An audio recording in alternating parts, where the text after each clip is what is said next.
दोस्तों, बेईमानी का पैसा शरीर के अंग फाड़ कर निकलता है। आज की हमारी कहानी एक ऐसी ही सच्ची घटना पर आधारित है। दिनेश शर्मा, जो पंजाब के मोहाली नामक शहर में एक मेडिकल स्टोर चलाते थे, उन्होंने अपने जीवन का एक पन्ना खोलकर सुनाया, जो पाठकों की आंखें भी खोल सकता है और शायद उस पाप से जिसमें वह भागीदार बना, उससे आप बच सकते हैं। दिनेश शर्मा का मेडिकल स्टोर, जो कि अपने स्थान के कारण काफ़ी पुराना और अच्छी स्थिति में था, लेकिन जैसे कि कहा जाता है कि धन एक व्यक्ति के दिमाग को भ्रष्ट कर देता है, और यही बात दिनेश जी के साथ भी घटित हुई। दिनेश जी बताते हैं कि मेरा मेडिकल स्टोर बहुत ही अच्छी तरह से चलता था और मेरी आर्थिक स्थिति भी बहुत अच्छी थी। अपनी कमाई से मैंने ज़मीन और कुछ प्लाट खरीदे और अपने मेडिकल स्टोर के साथ एक क्लिनिकल लेबोरेटरी भी खोल ली। लेकिन मैं यहाँ झूठ नहीं बोलूँगा, मैं एक बहुत ही लालची किस्म का आदमी था, क्योंकि मेडिकल फील्ड में दोगुनी नहीं बल्कि कई गुना कमाई होती है। शायद ज़्यादातर लोग इस बारे में नहीं जानते होंगे कि मेडिकल प्रोफेशन में 10 रुपये में आने वाली दवा आराम से 70-80 रुपये में बिक जाती है। लेकिन अगर कोई मुझसे कभी 2 रुपये भी कम करने को कहता तो मैं ग्राहक को मना कर देता। खैर, मैं हर किसी के बारे में बात नहीं कर रहा हूँ, सिर्फ अपनी बात कर रहा हूँ। वर्ष 2008 में गर्मी के दिनों में एक बूढ़ा व्यक्ति मेरे स्टोर में आया।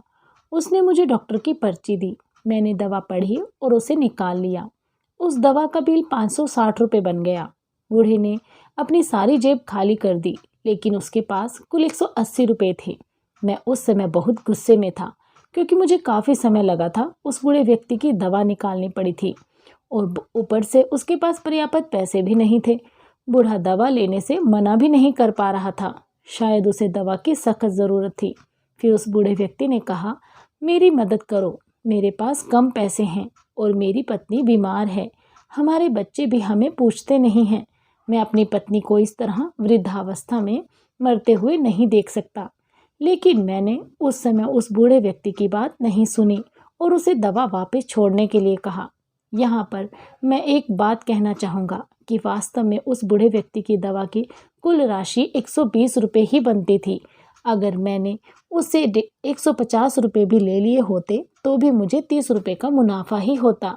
लेकिन मेरे लालच ने उस बूढ़े लाचार व्यक्ति को भी नहीं छोड़ा।